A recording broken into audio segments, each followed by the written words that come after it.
सांगली, मिरज आणि कुपवाड शहर महापालिका निवडणुकीचा बिगुल वाजला आहे। या निवडणुकीत भाजप, सेना, काँग्रेस, राष्ट्रवादी, शरदचंद्र पवार आणि राष्ट्रवादी असे पक्ष तयारीला लागले असताना आता माजी खासदार संजय काका पाटील यांची स्वाभिमानी विकास आघाडी देखील पॅनल उभारणार असल्याचं समजतंय। नुकतीच तासगाव नगर परिषद निवडणुकीत पार पडली। लोकसभा आणि त्यापाठोपाठ विधानसभेतल्या निवडणुकांमध्ये पराभवाचा सामना करावा लागणाऱ्या माजी खासदार संजय काका पाटील यांना तासगाव नगर परिषदेत यश मिळाले। त्यामुळे अखेर 2 पराभवाच्या नंतर संजय पाटील यांच्या अंगावर निवडणूक निकालाच्या निमित्तानं गुलाल उधळला गेलाय।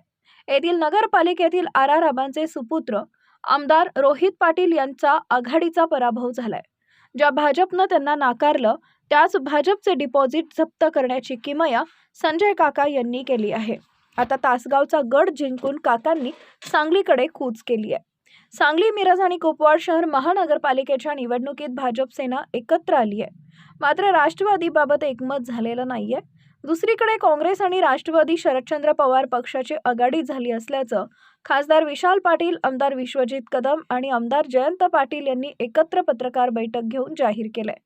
त्यात आता मनसे व शिवसेना उद्धव बाळासाहेब ठाकरे पक्ष काय भूमिका घेतात हे अजून स्पष्ट झाले नसताना ज्या प्रबळ उमेदवारांना या पक्षांनी डावललंय अशा उमेदवारांना घेऊन संजय काका स्वतःची स्वाभिमानी विकास आघाडी सांगलीच्या पटलावर आणत आहेत।